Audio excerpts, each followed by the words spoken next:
Welcome. In front of me is a REALME C51, and today I will show you how you can record screen on this phone. So to get started, you want to pull down your notifications by swiping down from the top of your screen like this, and swipe down once again to extend the list of toggles.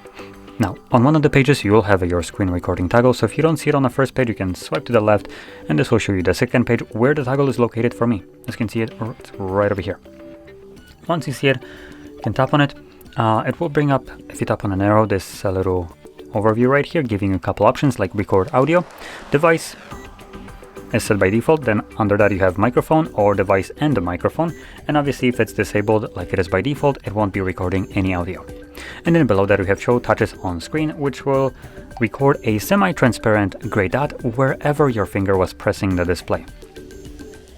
I'm going to select start. It will begin a countdown, and afterwards now it's going to start recording.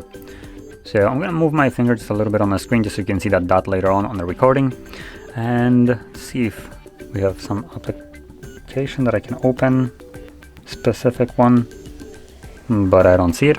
So I'm just going to open up something like File Explorer.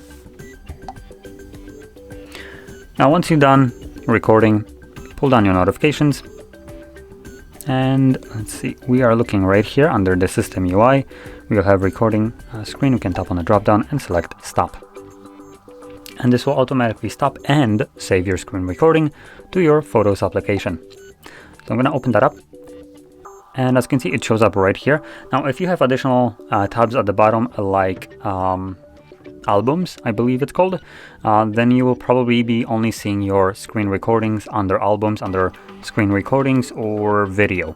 But here we don't have that. We have photos and search, so our screen recordings are visible right here, but they are labeled as screenshots, as you can see right here. So if you see albums, those, at least for me, would be located under a screenshot album. Now I'm going to click on it just so you can see playback. So here's where my finger was pressing. Obviously you can see that dot on the screen recording. Might be a little bit distracting for recordings like gameplays, so you might probably not want to enable that when you're playing games, but for informative videos, instruction ones like I am doing, this should be good enough. So there we go. Now if you found this video helpful, don't forget to hit like, subscribe, and thanks for watching.